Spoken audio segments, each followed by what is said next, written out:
confess I've had sex with over 300 men, and I'm no longer ashamed of it, and I'm a woman. Don't be ashamed. No shame allowed here. Check your shame at the door.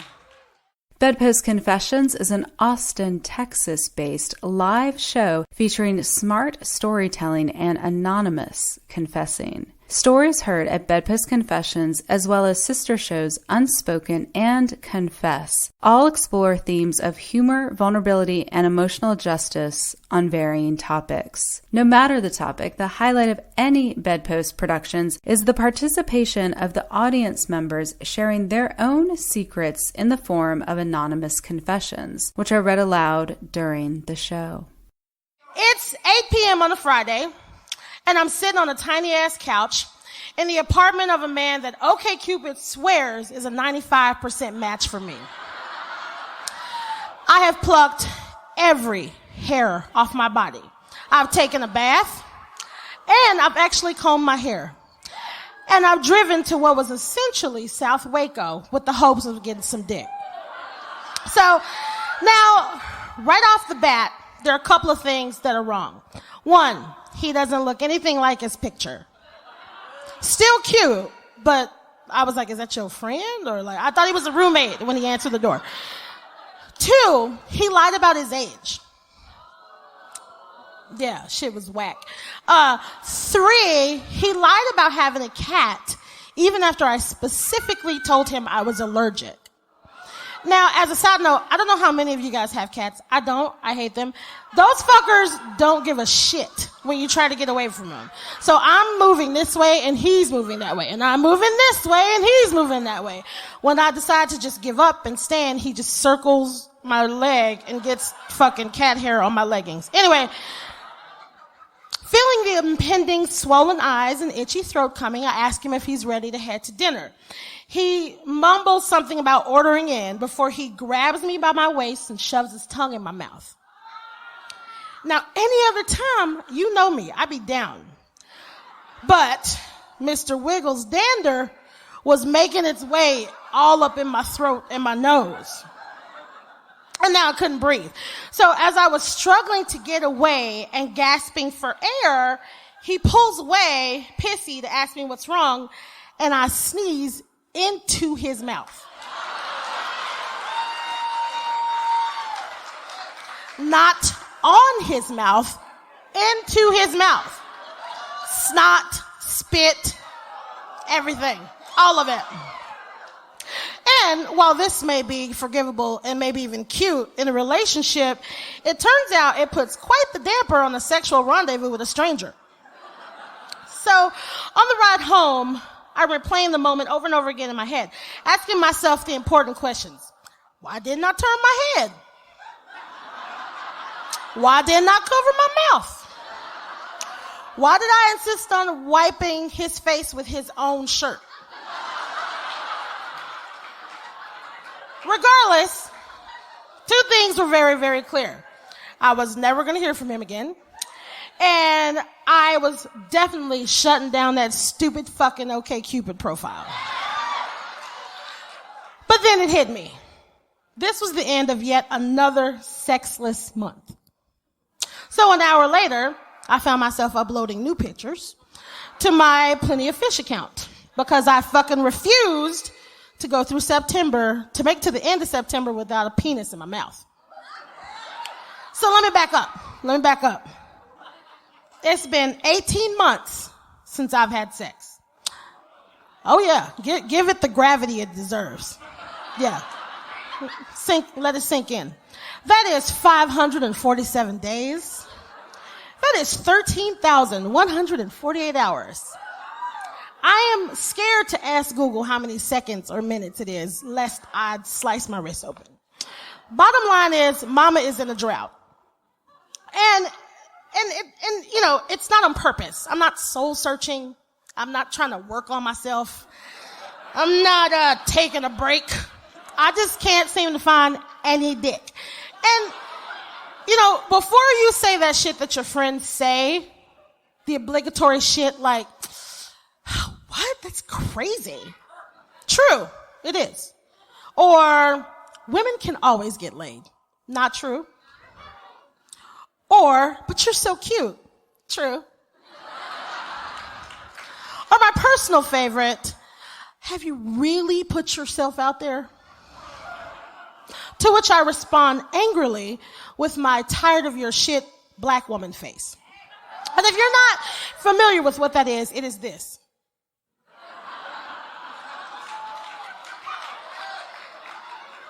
Yeah, you've seen it. You've seen it from a black woman that has just had just about enough of your shit. Just about enough. Moving on. So according to some smart science person on the internet, regular sex has legitimate health benefits. It boosts your immune system. It lowers your blood pressure. It helps you sleep. It helps bladder control in women. It lowers the risk of heart attacks. It helps babies and saves unicorns. There's all kinds of shit listed as positive benefits for sex. So basically what that means is if you're not having sex, you're fucking up your health. It's on the internet, so that means it's true. This is serious business. So, as a way to help all of you, I'm going to share with you a small list of things that are happening to me now that sex is not a regular part of my life. This is a cautionary tale of drought. Okay? The first and most important thing to note is the thirst. Now, for those of you that aren't clear on what the thirst is a newfangled way of saying desperation. It fits. It's perfect. The thirst is very fucking real. I first became aware of it around month 4.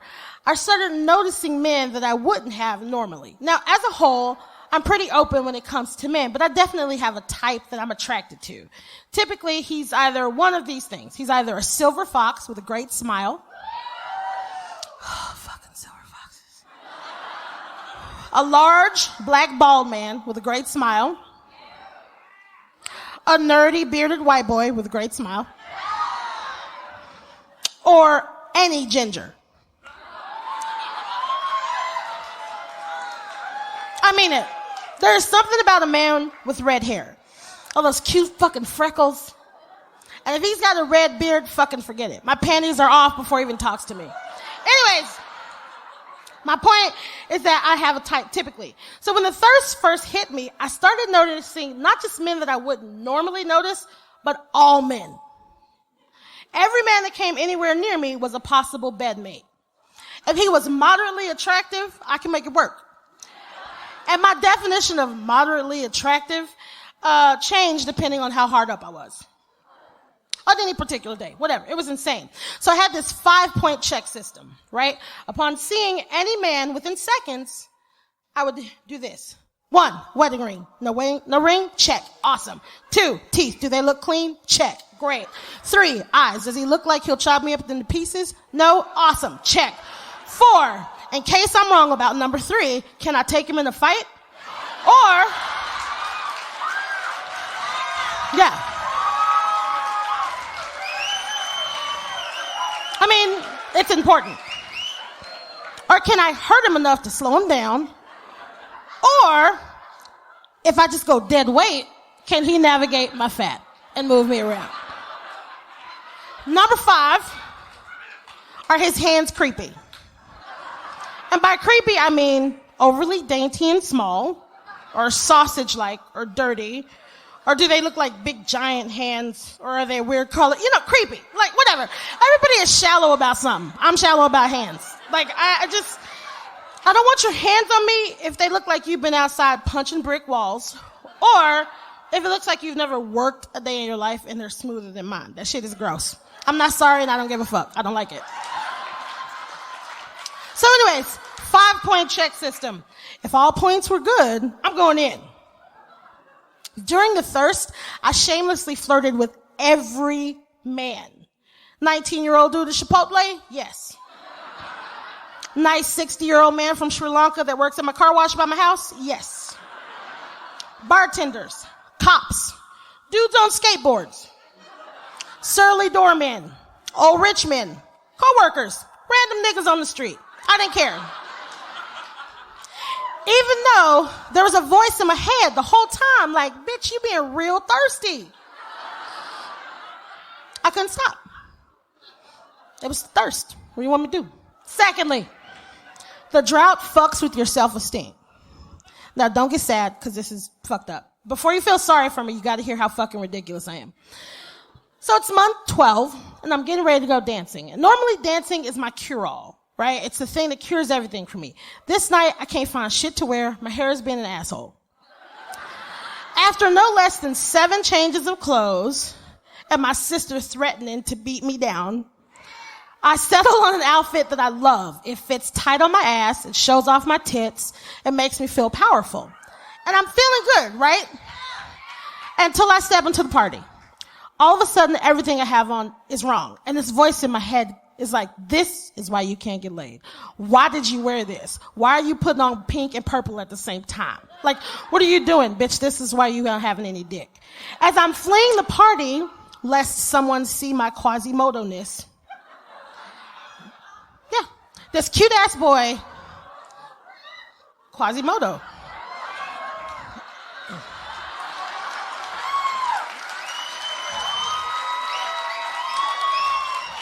That's how it feels sometimes. I feel like I have a hump. That's perfect. This cute-ass boy stops me and compliments my hair. I smile shyly and say thank you and try to keep walking, but then he asks me if I want a drink. So I begrudgingly say okay, and I follow him to the bar. Turns out he's delightful. He's interesting. He's funny, like self-deprecating. He's really fucking great. An hour in, we're outside on the patio chatting, and he invites me to his house. Now, instead of being excited, because remember, it's been a year at this point. No dick. A year. You would think that I would be grateful and be excited. I get anxious. But I still go. So we're at his house, 10 minutes, he starts kissing me.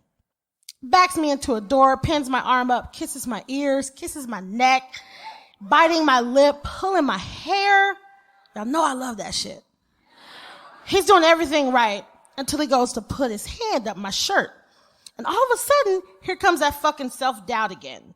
You haven't shaved. You have on an ugly bra. You haven't painted your toenails. Bitch, these panties have a hole in them. You have that weird bump on your left tit.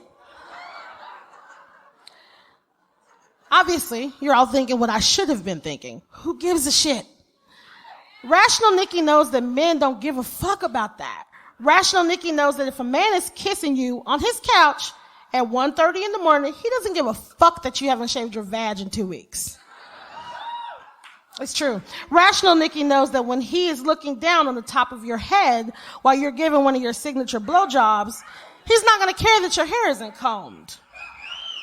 Rational Nikki knows this, but Drought, thirsty, sexless Nikki genuinely was fearing that the thing that would ruin this moment and the chance to break my year-long drought was the fact that I had leg stubble and a pimple on my tit.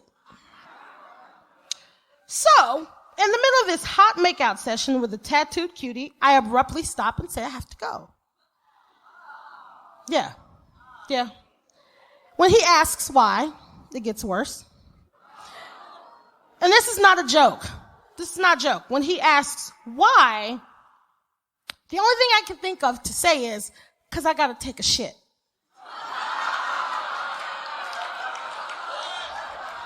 Yep. Yeah. I refused possible sex with a cutie because Drought had fucked up my self-esteem. Fucked it up so much that I used poo as an excuse to get out. Yeah.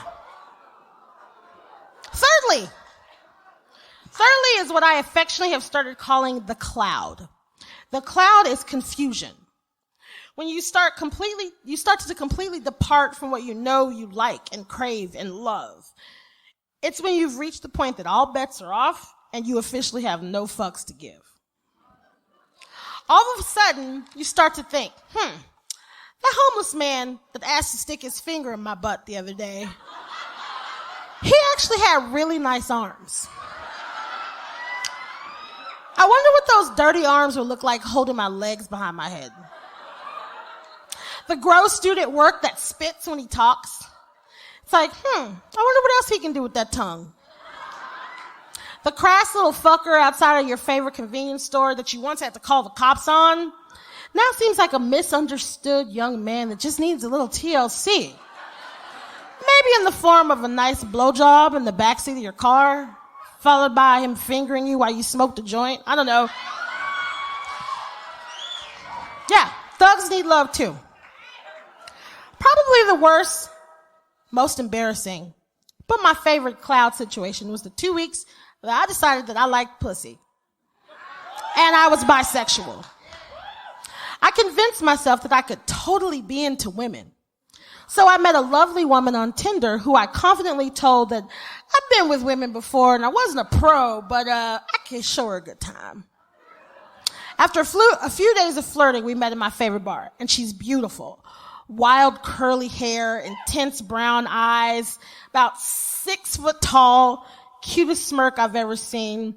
She's smart, she's funny, and she's sarcastic, and she smells like amber musk and sweat because she rides a bike all the time. Like, she's just hot. So we laugh over drinks, and the entire time I'm thinking to myself, yes, I could wake up to this face after a night of fun. Absolutely. Not even fucking considering that I don't particularly like pussy. I've dabbled in it several times. I know better. But the cloud had me all confused because I had no dick in fucking 12 months. She was hot and funny and affectionate, so I invited her back to my house. Now that night we didn't do anything but cuddle, but that morning I woke up to these small kisses on my shoulders and my face and my lips. And each one felt like this antidote, you know what I mean? To like some sort of poison that had been eating away at me. She tasted like peppermint, and she smiled at me right before she kissed me each time. Every part of my body was waking up, and I was completely ready to dive in head first, literally. By the time her fingers were inside of me, I was already mentally scrolling my calendar to see when we could do this shit again. Now, as a side note, I don't care how old I get, I will always love being fingered. Always. Always. I can't think of anything that I enjoy more than having someone finger me to orgasm. So imagine how happy I was when that almost forgotten feeling started kind of welling up. Plus, she was a fucking pro. Now, this is going to sound super naive, and I recognize that, and I'm okay with it. But this is not, no man in my life has ever fingered me that way. Ever. In my entire life, ever. So it has to be a lesbian thing. And this is not the first time I have heard about the phenomenon of lesbians being stellar fingersmiths. So I don't know if you bitches are having secret meetings to teach each other techniques, or if it's some sort of fucking lesbian magic, or if maybe just me and the women I know are lucky, but y'all ain't fucking around. And before you say it's because they're women and they know how the body works, that is not it. There's some fucking sorcery happening. But whatever. I digress. As I found myself writhing around after an exquisite orgasm, I decided I was going to not only return the favor, but up the ante. Now, don't ask me what I thought I was going to accomplish by going down on a woman when I knew good and goddamn well, 1, I technically never done it. 2, I wasn't really into it. But the cloud, I had just gotten a wonderful orgasm, and goddamn it, I wanted to treat her. So, as I made my way down, licking her nipples, kissing her stomach and pelvis, it dawns on me that I'm not as excited as minutes before. The head spin had worn off, the veil had lifted, and all of a sudden I was real fucking uncomfortable. Now, instead of being an adult and telling the truth, I went all in. I decided the best way to start going down on this beautiful Amazon woman was to take 2 fingers, put them in my mouth, and then gently rub around her clit, which was really just me barely touching her and shaking my hand side to side.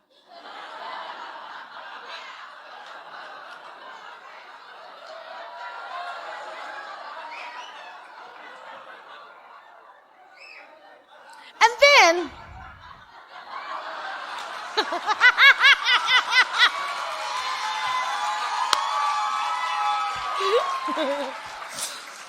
And then I did something that I just don't understand what possessed me to think it was okay, but I smacked it. And not sexily, but like how you smack a dog on his nose. Yeah, like that. And if that wasn't bad enough, I decided the next natural step was to lick her. And not sweetly on her clit, but like lapping like a dog. Or like I'm licking an ice cream cone, just like.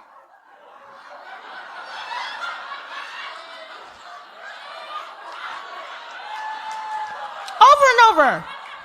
With no rhyme or reason to it. Just only to stop every now and then and open her lips and go.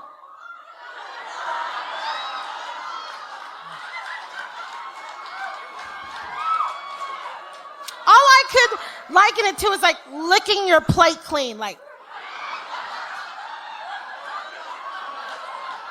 it was fucking awful. It was awful.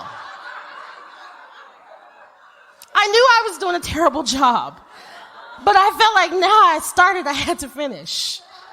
And that's about the time the tears started. Oh yeah, because my life is awesome. So now I've got my face in between this woman's legs and I am actively crying. It's like a bad porno. So I lifted up just a bit and I realized that she had set up at this point and was watching me. I look up at her, and all she could say was, "Oh, honey,"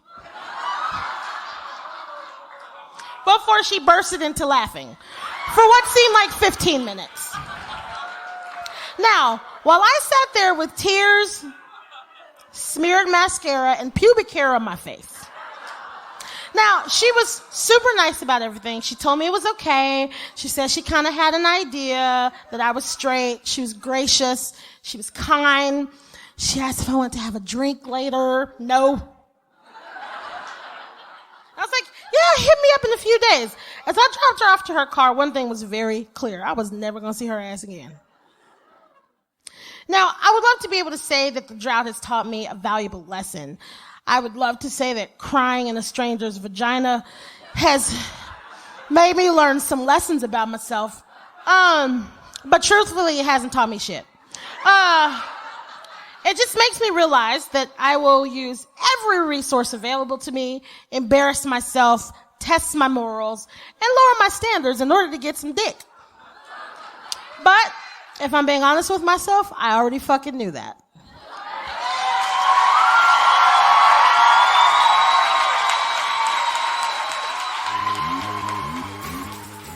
BedPost Confessions is produced by Julie Gillis, Mia Martina, and Sadie Smythe. Audio production is by Ian Danskin. Confess with us at bedpostconfessions.com. Until next time, we will leave you with a few other confessions from the audience.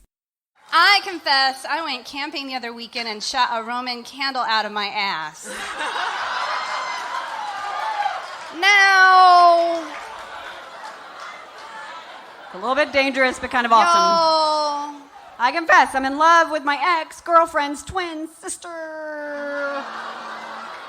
And I don't know how to tell her. I don't either, but if anyone knows...